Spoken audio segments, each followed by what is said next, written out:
Hello， 大家好啊！歡迎收睇新股速遞。今日同大家介紹嘅 IPO 叫做同仁堂醫養啊，咁啊上市編號2667啊。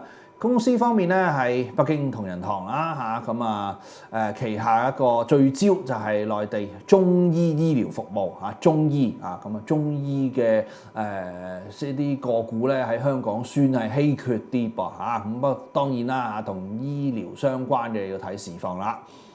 3月20號開始招股，3月25號早上9點30分截止認購啦。上市日係3月30喎，發行價格7個3至8個3，入場費咧挨近4200蚊集資金額就挨近9個億。